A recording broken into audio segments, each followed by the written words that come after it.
wa serikali. Nitambue pia uwepo wa viongozi wetu wa dini.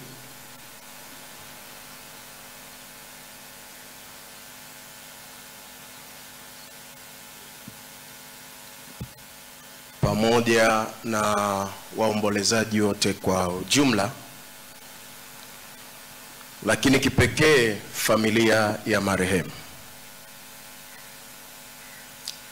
Ninawasalimu wote kwa jina la Yesu Kristo aliye Mungu mkuu na nuru halisi.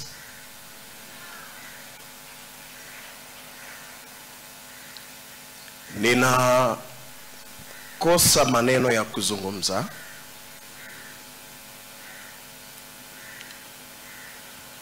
na ukizingatia siku ya jana nilipata heshima kwa viongozi wa dini wa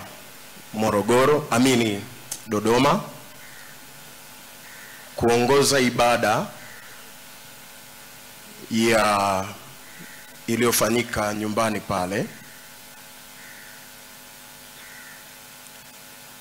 na niseme tu wazi kwamba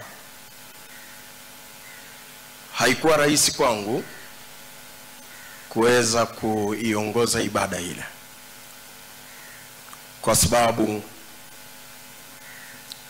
kwanza nilikuwa siamini. Nilikuwa namuomba Mwenyezi Mungu iwe tu kwamba ni ndoto, kwamba nimelala alafu nikaota kitu usingizini, nikashtuka alafu nikathibitisha kwamba sio kweli. Na hii nasema hivi kwa sababu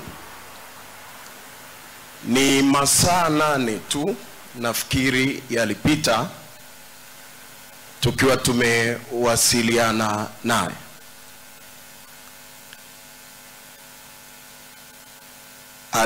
Alikuwa amenitumia message saa 12 siku hiyo ya Jumapili ambayo mauti ilimkuta, saa 12 asubuhi na dakika 28.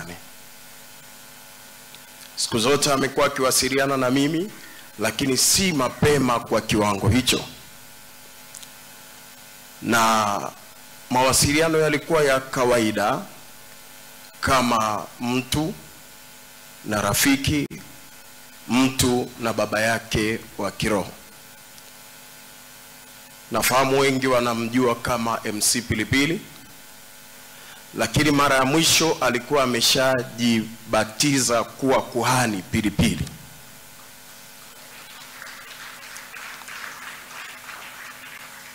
Message aliyonitumia alikuwa ananisalimia na kunipa taarifa kwamba anatoka amepanda treni ya SGR kutoka Dar es Salaam kuja Dodoma kwa ajili ya event nafikiri ambayo ilikuwa inafanyika pale. Na message hiyo iliambatana na maombi, haikuwa kawaida yake. Akaniambia, nilitamani sana leo kuwa ibadani, lakini ninakuombea kwa Mungu, utakaposimama ibadani Mungu ajidhihirishe na kujifunua. Na wakati mwingine huwa tunatangaza aina ya ibada ambayo tunakuwa nayo, na akawa amenukuu ile aina ya ibada ile tuliokuwa nayo. Ilikuwa ni ibada ya jua la haki, kuangarizia watu kwenye maisha yao.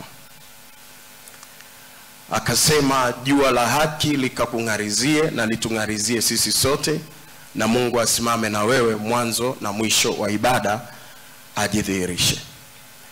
Kwa bahati mbaya sana, kufuatana na ratiba niliyokuwa nayo, nilifika kanisani baada ya kutoka safari alfajiri.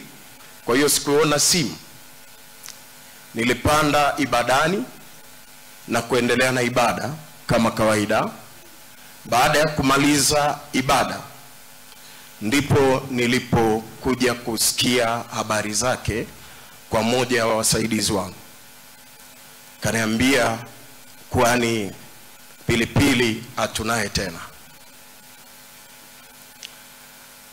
Nilipata mshtuko ambao haukuwa wa kawaida, na kama walikuwepo wale waliokuwepo, nilizungumza nikawaambia, namuomba Mwenyezi Mungu kwamba na mimi nisifuate kwa kupitia mshtuko huu nilioupata.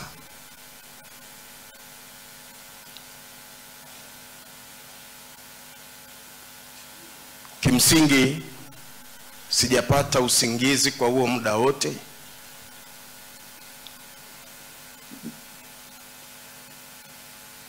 Nikitafakari ni kitu gani ambacho kimetokea.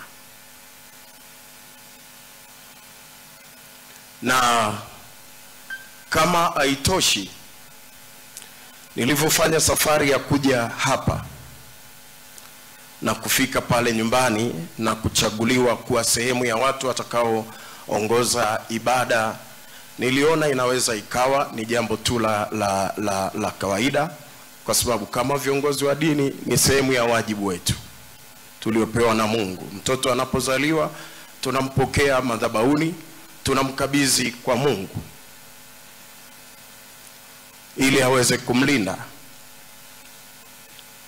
Lakini pia mtu anapoondoka duniani tunao wajibu pia wa kumkabidhi kwa Mungu kwa kufanya ibada yake ya mwisho. Lakini sikujua kwamba mshtuko ni kitu cha ajabu sana, kwamba unaweza ukashtuka alafu usijue ni nini kinaweza kikatokea. Unaona uko nomo, lakini kumbe hauko sawa sawa. Nilipofika kwenye eneo la msiba, nikaona sasa jeneza lake ni yeye amelala pale, na pamoja na hayo, tatizo sio kifo, ni aina ya kifo ambacho mtu alichoondokea. Nilivyosikia hayo, ilikuwa kama imenivuruga. Hata wakati nilipoenda kusimama kuendesha ile ibada sikuwa sawa sawa,